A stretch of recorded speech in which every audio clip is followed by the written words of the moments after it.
com o golpe de 2016, mudou a lógica do Estado brasileiro.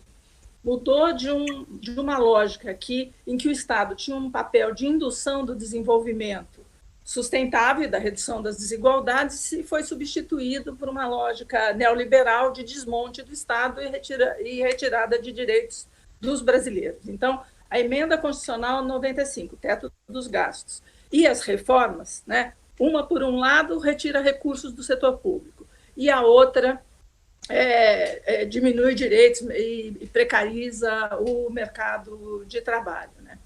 Com o Bolsonaro e o Guedes, a coisa fica ainda pior com novas medidas. Né? Carteira verde e amarela, que, se Deus quiser, cai hoje, né?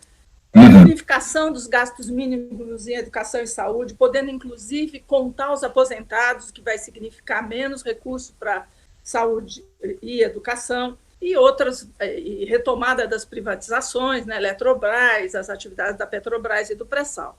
Queria dar alguns exemplos de queda de recursos, porque eu acho que é importante saber a dramaticidade dessa queda de recursos. Né? Então, eu vou levar em conta aqui os chamados recursos discricionários, aqueles que não são obrigatórios, ou seja, aqueles que cada governo discute onde pôr, onde acha importante pôr. Né? Porque os obrigatórios, como o nome diz, são obrigatórios. Aí, comparando 2014 com 2019, então até o primeiro ano do Bolsonaro. Educação caiu 45%.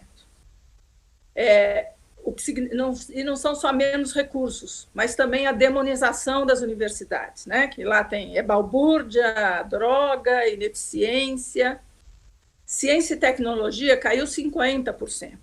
E, de novo, né, redução das pesquisas e inovação no país, a gente vai ver que a gente vai pagar esse preço agora com a pandemia. No que se refere a investimento, que é uma unanimidade, que é fundamental para o crescimento do país, investimento em infraestrutura, em máquinas e equipamentos, caiu 45%. Né? O investimento público é o menor em 50 anos. 50 anos. Né, paralisaram-se as obras de infraestrutura, porque o mercado ia dar conta. Não, pode deixar que o setor privado faz, só que não saiu concessão nenhuma.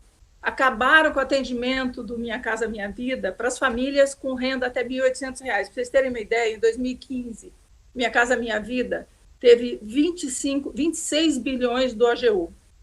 Em 2019, foram 4,7 bilhões. Isso mostra bem que não é só uma mudança de patamar de recursos, mas também quem eu atendo. Então, quem tem baixa renda, eu não atendo mais. Então, aqui tem uma questão de volume de recursos, mas também para quem eu destino esses recursos. E na saúde, são 22 bilhões a menos do que a gente teria normalmente. Então, esse é o... E o que é que isso significa? A mais longa recuperação econômica na história, recorde de desemprego, grande informalidade, aumento da desigualdade e revisão do Pacto Social da Constituição de 88, com a retirada de direitos. É isso que essa nova lógica dá para o Brasil. E nós estamos pagando caro isso agora na pandemia. Né? O SUS foi fragilizado durante todo esse período porque se queria que o setor privado entrasse, né, para que mais gente tivesse convênio médico. Né? Graças a Deus, não deu tempo de destruir. E, mesmo assim, ele tem sido, né, a espinha dorsal do combate à pandemia. Né? Nós tínhamos, e eu quero até dar uma sugestão para vocês, nós tínhamos uma política de inovação para a cadeia produtiva da saúde, que juntava o Ministério da Saúde, o Ministério da Indústria e Comércio, o Ministério de Ciência e Tecnologia, essa política foi paralisada depois do golpe. Ela previa, por exemplo, um plano de produção nacional aqui no Brasil, de um grande número de insumos da saúde, inclusive vacina, máscara e respirador. Está lá no plano para fazer. Né? Quer dizer, ter destruído essa política deixou a gente mais vulnerável, porque a gente precisa importar uma boa parte desses insumos. Eu sugiro que vocês falem com o Carlos Gadelha, que conhece bem essa política, ele é pesquisador da Fiocruz, foi secretário de Ciência e Tecnologia e Insumos Estratégicos do Ministério da Saúde e de Desenvolvimento e Competitividade Industrial do MIDIC. Né? Ele acho que tem uma fala ótima para mostrar como essa política industrial de desenvolver o país, de produzir aqui no Brasil, poderia ter nos deixado menos vulneráveis. Mas eu acho, eu não sei o quanto que vocês acho que vocês tiveram uma discussão com o Zé Dirceu e com outras pessoas sobre o momento que nós estamos vivendo, nos traz pelo menos um fator positivo, né? E que é muito importante para a nossa visão de mundo, para quem defende a democracia, para quem defende maior igualdade, né? A hegemonia ultraliberal, que estava desde do golpe muito forte, né?